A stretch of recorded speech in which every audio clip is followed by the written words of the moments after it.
Stell dir vor, du machst seit Jahren alles richtig. Vollkornbrot zum Frühstück, täglich deine 30 Gramm Ballaststoffe, wenig Fleisch wegen des Krebsrisikos und maximal 3 Eier pro Woche wegen des Cholesterins. Genau wie es die Ärzte, Ernährungsberater und die Deutsche Gesellschaft für Ernährung empfehlen. Aber hier ist die schockierende Wahrheit. Jede einzelne dieser gesunden Empfehlungen machen dich systematisch krank. Ballaststoffe verstopfen dich, Vollkorn vergiftet dich und Fruchtzucker zerstört deine Leber wie Alkohol, nur ohne den Rausch. Hunderttausende Jahre überlebten Menschen als Jäger und Sammler. Ohne Getreide, ohne Ballaststoffbomben und ohne Ernährungspyramide. Erst seit ca. 10.000 Jahren Ackerbau explodieren Diabetes, Herzinfarkt, Krebs und viele andere Zivilisationskrankheiten. Ist das alles ein Zufall? In den nächsten 20 Minuten beweise ich dir, die größten Ernährungswahrheiten sind die größten Lügen von Big Food. Und am Ende erfährst du noch, welches Superfood mehr Deutsche vergiftet als Zigaretten.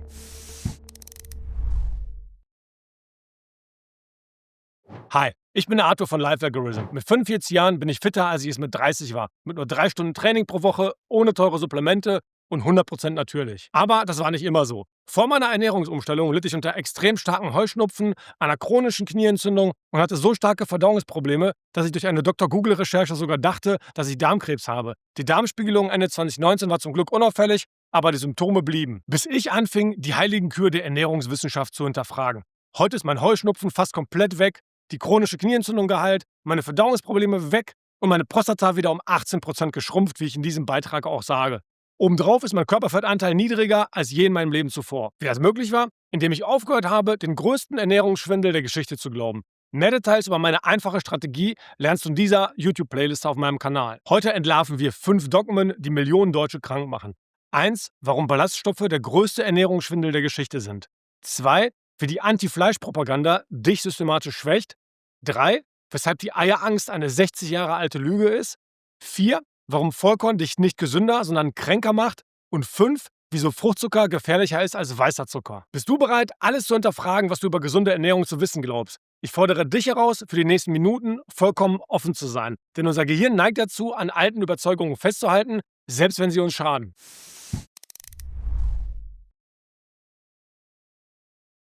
Ballaststoffe sind wichtig für die Verdauung. Diesen Satz hast du 1000-mal gehört. Die Deutsche Gesellschaft für Ernährung empfiehlt 30 Gramm täglich. Ärzte predigen es, Ernährungsberater schwören darauf, die Lebensmittelindustrie bewirbt es als Superfood für den Darm. Hier ist die unbequeme Wahrheit. Ballaststoffe sind das, was ihr Name sagt. Ballast. Unverdauliche Pflanzenteile, die dein Körper nicht verwerten kann. Wenn dein Körper sie nicht braucht, warum sollte er sie dann haben wollen? Die ganze Ballaststofftheorie basiert auf einer vereinfachten selektiven Beobachtung aus den 60er Jahren. Dr. Dennis Burkitt, ein britischer Chirurg in Uganda, sah bei afrikanischen Einheimischen mit pflanzlicher Ernährung große Kothaufen und niedrige Darmkrebsraten. Seine Schlussfolgerung: Ballaststoffe schützen vor Krebs. Und boom, das wurde zum Dogma. Aber der Doktor ignorierte die Maasai in der Region nur ein paar hundert Kilometer entfernt. Die lebten fast ballaststofffrei auf Fleisch- und Milchbasis und hatten ebenfalls praktisch gar keinen Darmkrebs. Das zeigt, es geht nicht um Ballaststoffe, sondern um das Fehlen von Zucker und Industriemüll. Big Food hat das zur Marketingwaffe gemacht, um dir Ballaststoffe als Superfood zu verkaufen. Nicht um dich gesund zu machen, sondern aus reiner Profitgier wie immer. Du siehst also, Evolution schlägt Beobachtung. Probiere es selbst aus. Reduziere Ballaststoffe heute, iss mehr tierische Fette und spür die Veränderung. Lass gerne jetzt schon mal einen Daumen nach oben da, falls das nicht zu deinem Gesundheitsverständnis passt. Falls du es für Schwachsinn hältst, mach gerne einen Doppelklick auf den Daumen nach unten. Die Wahrheit kam 2008 ans Licht in einer randomisierten Studie mit 63 Patienten, die unter chronischer Verstopfung litten. Sie wurden in 4 Gruppen eingeteilt: hohe, mittlere, niedrige und 0 Ballaststoffaufnahme. Das Ergebnis? Die Gruppe mit 0 Ballaststoffen zeigte die besten Verbesserungen. Schnellerer Darmtransit, weniger Verstopfung, weniger Blähung, weniger Schmerzen. Im Gegensatz dazu verschlimmerten hohe Ballaststoffe die Symptome bei vielen. Alle im Video genannten Studien sind übrigens unten in der Videobeschreibung verlinkt. Der Mechanismus ist simpel. Ballaststoffe vergrößern den Stuhl um bis zu 100 Gramm. Stell dir vor, du presst Gestrüpp durch ein enges Rohr, deinen Darm. Das macht Verstopfung schlimmer, nicht besser. Sie sind unverdauliche Pflanzenfasern, unser Körper hat keine Enzyme dafür. Bakterien müssen übernehmen, was oft zu Blähungen führt. Teile das Video mit jemandem, der Verdauungsprobleme hat und hilf seiner bzw. ihrer Gesundheit damit. Aber es wird noch übler. Ballaststoffe sind echte Nährstoffräuber. Sie blockieren Magnesium, Calcium, Zink und Eisen. Alles essentielle Mineralien, die du brauchst. Sie reduzieren sogar Cholesterinaufnahme und ja, du brauchst Cholesterin für Hormone wie zum Beispiel Testosteron. Schau dir auch gerne mein Video zum Thema Cholesterinmythos an. Big Food verkauft dir Ballaststoffe als gesund. Es ist wirklich Zeit aufzuwachen. Meine persönliche Erfahrung bestätigt das alles. Vor meiner Umstellung auf Low Carb, als ich täglich gesunde Vollkornprodukte aß, besonders während meiner 3-jährigen Vegetarierphase, waren meine Verdauungsprobleme so extrem, dass ich nach einer Dr. Google-Recherche sogar Darmkrebs bei mir vermutete. 2019 landete ich dann bei der Darmspiegelung. Zum Glück ohne Befund, aber die Ärzte rieten mir zu noch mehr Ballaststoffen. Stattdessen wechselte ich zu Low Carb mit vielen tierischen Produkten als Basis. Heute, mit viel weniger Ballaststoffen, läuft meine Verdauung perfekt. Keine Blähungen, keine Schmerzen und keine Durchfälle. Ballaststoffe haben tatsächlich einen positiven Effekt. Sie bremsen die Umwandlung von Kohlenhydraten zu Zucker im Darm. Eine Studie im New England Journal of Medicine zeigt das ganz deutlich. Patienten mit Diabetes hatten bessere Blutzuckerwerte, wenn sie mehr Ballaststoffe aßen. Aber denk mal logisch, wenn du wenig bis gar keine Kohlenhydrate isst, gibt's nichts zu bremsen. Du brauchst diese Bremsen gar nicht erst. Das ist der Low-Carb-Vorteil. Evolutionär natürlich, ohne unnötigen Ballast. Die deutsche Sprache ist hier verräterisch präzise. Nur bei uns heißen sie Ballaststoffe. Ballast bedeutet Material von hohem Gewicht, aber geringem Wert. In anderen Sprachen heißen sie Faserstoffe, wie im Englischen zum Beispiel. Da werden sie als Fiber bezeichnet. Deutsch ist nicht umsonst als die Sprache der Dichter und Denker bekannt. Hier ist mein Tipp für die perfekte Verdauung. Mehr tierische Fette, die wirken wie natürliche Darmschmierung. Dazu ausreichend trinken und regelmäßige Bewegung. Du brauchst keine künstlichen Ballaststoffzusätze. Dein Körper weiß genau, wie es funktioniert. Er hat hunderttausende Jahre ohne Haferflocken überlebt. Probiere es ab heute für ein paar Tage aus und spüre den Unterschied.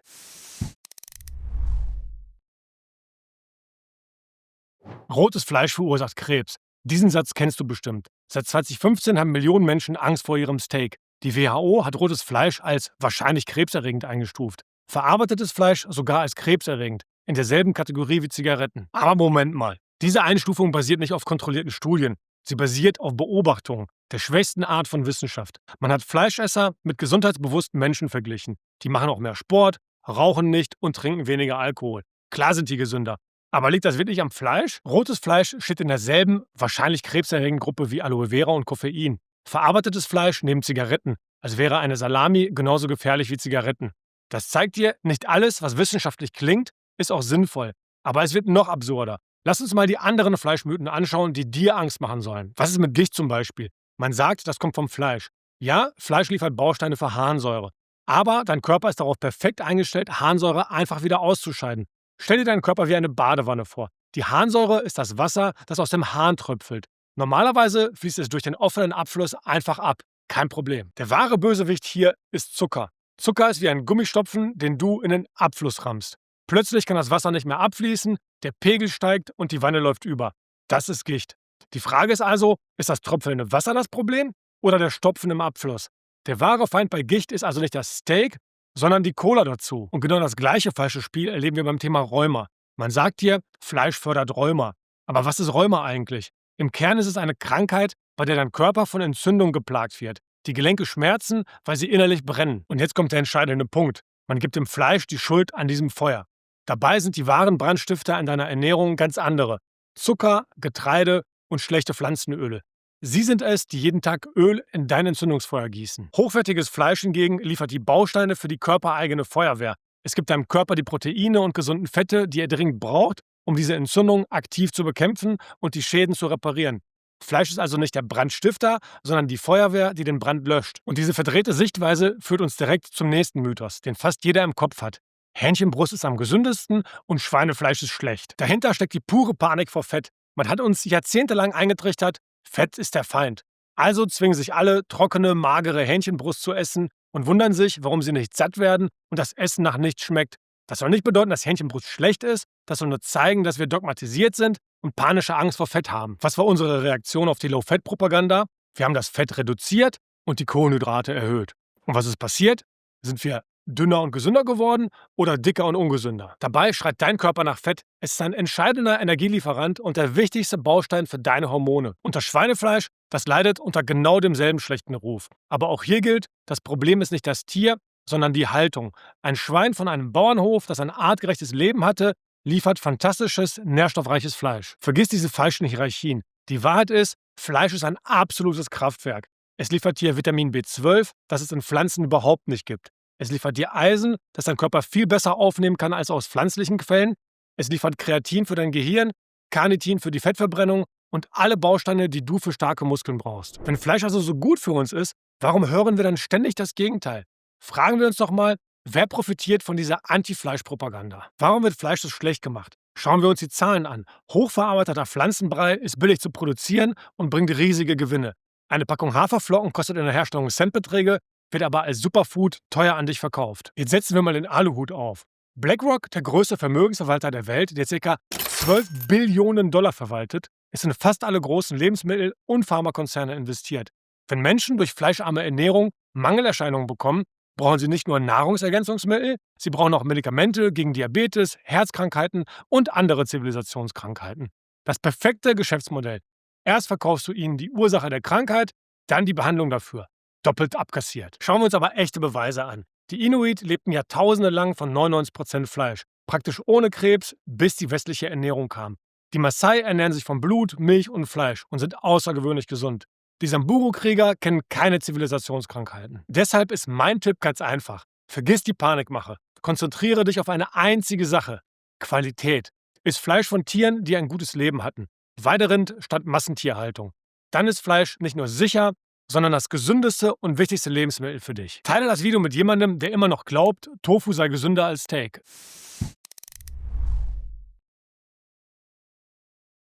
Maximal 2 bis 3 Eier pro Woche. So lautet die Empfehlung der Deutschen Herzstiftung. Das Eigelb verstopft die Arterien, warnen Kardiologen. Hoher Cholesteringehalt führt zum Herzinfarkt, predigen Ernährungsberater. Alles Bullshit. Kompletter, wissenschaftlich widerlegter Bullshit. Die Eierangst geht auf alte Studien aus den 50er Jahren zurück. Diese Studien hatten methodische Schwächen und berücksichtigen nicht alle Faktoren. Hier sind die Fakten. 85% deines Cholesterins produziert dein Körper selbst. Nur 15% kommt aus der Nahrung. Wenn du mehr Cholesterin isst, reduziert dein Körper automatisch die Eigenproduktion. Dein Körper ist nicht dumm, er reguliert das perfekt. Eine große Meta-Analyse im British Medical Journal von 2013 hat etwas Wichtiges herausgefunden.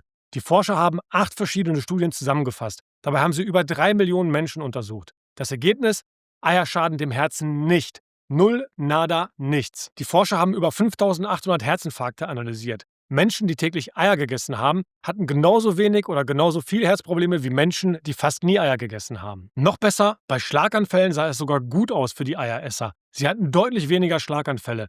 Und hier wird es richtig interessant. Menschen, die mehr Eier aßen, hatten 25% weniger schwere Gehirnblutung. Das sind die gefährlichsten Schlaganfälle überhaupt. Trotzdem sagen uns viele Experten immer noch, Eier sind gefährlich für euer Herz. Aber warum vertrauen wir der Wissenschaft, wenn wir lebende Beweise haben? Patrick Heitzmann aß 30 Tage lang 20 Eier täglich, 600 Eier in einem Monat. Das Ergebnis? Seine Cholesterinwerte verbesserten sich. Mehr Energie, bessere Haut, stabilerer Blutzucker. Dr. Stan Ekberg machte einen moderaten Selbstversuch mit 4 Eiern täglich über 30 Tage. Auch hier keine negativen Effekte, teilweise sogar Verbesserungen. Eier sind neben Fleisch das wahre Superfood. Sie haben eine biologische Wertigkeit von 100. Das ist der Referenzwert für perfekte Proteine. Alle 9 essentiellen Aminosäuren im optimalen Verhältnis. Das Eigelb ist sogar der wertvollste Teil. Im gelben Dotter stecken die besten Nährstoffe. Das weiße Eiweiß ist nur der langweilige Teil. Was macht das Eigelb so wertvoll? 1. Cholin. Das ist wie Dünger für dein Gehirn. Es hilft beim Denken und Erinnern. Viele Menschen bekommen viel zu wenig davon. Ohne Cholin läuft dein Kopf auf Sparflamme. 2. Lutein und Zeaxanthin. Diese beiden schützen deine Augen. Ohne sie wird das Sehen im Alter schlechter. 3. Vitamin K2. Das ist der Verkehrspolizist für Calcium. Es sorgt dafür, dass Calcium in deine Knochen geht, nicht in deine Blutgefäße. Starke Knochen statt verstopfter Adern. Und wie beim Fleisch entscheidet die Qualität auch bei Eiern. Supermarkteier aus Käfighaltung sind absoluter Abfall. Gestresste, kranke Hühner, vollgepumpt mit Antibiotika, gefüttert mit billigem Getreide. Hofeier von freilaufenden Hühnern beim lokalen Bauern gekauft, sind wirklich Gold. Die Hühner fressen Würmer, Insekten und Gras. Natürlich und gesund, das merkst du sofort. Übrigens, das gefährliche Cholesterin ist genauso eine Lüge wie die Eierangst selbst, wie du auch in meinem Video über Cholesterin erfahren kannst. Die Wahrheit ist, dein Körper braucht Cholesterin für Testosteron, für Cortisol und für Vitamin D. Ohne diese Hormone funktioniert gar nichts. Eier sind also nicht das Problem, sie sind die Lösung.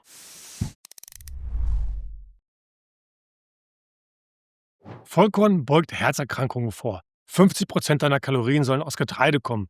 Dinkel ist gesünder als Weizen. Schwarzbrot ist die Basis gesunder Ernährung. Hier ist die schockierende Wahrheit. Es gibt kein gesundes Getreide. Auch Vollkorn nicht. Aber was ist Vollkorn überhaupt? Viele denken, ich bin von Weizen auf Vollkorn umgestiegen. Dabei haben sie nur von Weizenweißmehl auf Weizenvollkorn gewechselt. Vollkorn gibt es bei allen Getreiden. Weizen, Dinkel, Roggen, Hafer, Gerste. Alle sind problematisch.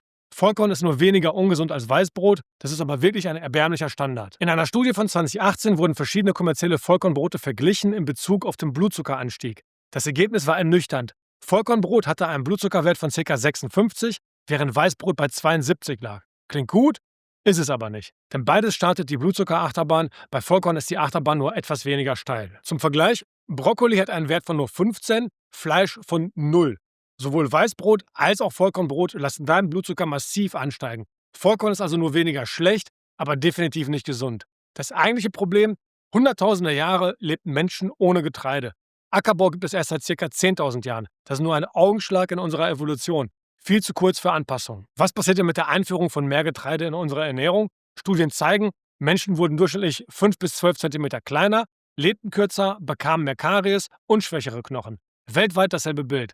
Getreide enthalten natürliche Abwehrstoffe gegen Fressfeinde.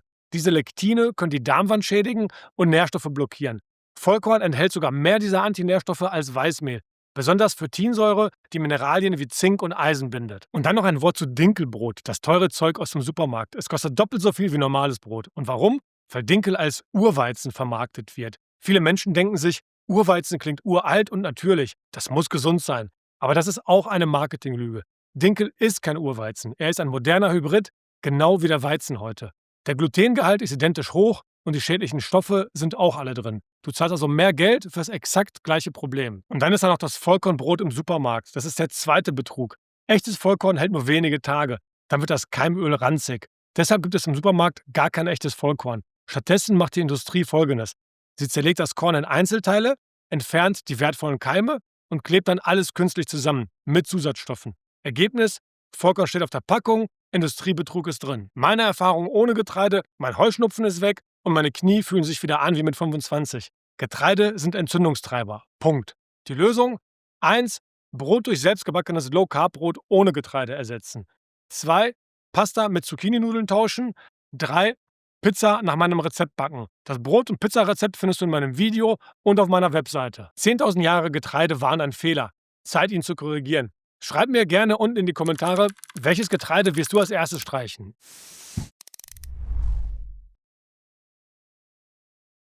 Fruchtzucker ist natürlich daher gesund. Ein Smoothie am Morgen, 5 Portionen Obst am Tag. Ich süße nur mit Agavensirup. Ich mache jetzt eine Saftkur. Das klingt alles super gesund, oder? Ist aber alles Schwachsinn und gefährlich. Fruchtzucker ist nicht dein Freund. Er ist sogar schlimmer als normaler Zucker. Warum? Das erkläre ich dir jetzt. Normaler Haushaltszucker besteht aus 2 Teilen: Glucose und Fructose. Die Glucose kann jede Zelle in deinem Körper als Energie nutzen. Aber Fructose funktioniert anders. Damit kann nur ein einziges Organ etwas anfangen. Deine Leber, sonst niemand. Und genau hier wird es gefährlich. Deine Leber kann nur kleine Mengen Fructose verarbeiten. Alles, was zu viel ist, das ist heute fast immer der Fall, wird sofort in Fett umgewandelt. Das Ergebnis: Deine Leber verfettet. Das nennt man nicht-alkoholische Fettleber, worunter 25% aller Deutschen leiden. Der Forscher Dr. Robert Lustig sagt es perfekt: Fruchtzucker ist Alkohol ohne den Rausch. Deine Leber wird genauso geschädigt wie bei einem Alkoholiker. Am schlimmsten ist flüssiger Fruchtzucker. Ein Glas Orangensaft, das sind 3 Orangen ohne Ballaststoffe. Nur der reine Zucker. Eine Zuckerbombe direkt auf deine Leber. Und die gesunden Alternativen? Oft noch schlimmer. Agavensirup besteht zu 85% aus Fructose. Das ist kein Gesundheitsfood, das ist Lebergift mit gutem Marketing. Das heißt jetzt nicht, dass du nie wieder Obst essen sollst. Aber vergiss die 5-am-Tag-Kampagne oder so etwas. Das ist Manipulation von Big Food, um mehr Obst zu verkaufen. Wenn Obst, dann die richtigen Sorten. Beeren sind da wirklich perfekt. Himbeeren, Heidelbeeren, Brombeeren, Erdbeeren, die haben wenig Zucker und viele Nährstoffe. Aber lass die Finger weg vom Zuchtobst mit dem meisten Zucker. Zum Beispiel Bananen, Weintrauben, Ananas. Das sind Zuckerbomben der Industrie. Meine Empfehlung ist ganz einfach. Erstens, behandle Obst wie Süßigkeiten. Nicht wie ein Grundnahrungsmittel. Iss es als Nachtisch zu einer Hauptmahlzeit, nicht als Snack. Zweitens, wähle die richtigen Sorten. Beeren haben wenig Zucker. Bananen und Weintrauben sind richtige Zuckerbomben. Drittens, trink niemals deine Früchte. Keine Säfte, keine Smoothies. Das ist wirklich konzentrierter Zucker ohne Ballaststoffe. Big Food hat es geschafft, dir Fruchtzucker als natürlich und gesund zu verkaufen. Falle nicht darauf rein. Wenn du deiner Leber etwas Gutes tun willst, dann behandle Fruchtzucker wie das, was er ist. Eine süße Versuchung in kleinen Mengen. Nicht ein täglicher Begleiter. Fruchtzucker ist nicht die Lösung für eine gesunde Ernährung. Er ist ein riesiger Teil des Problems.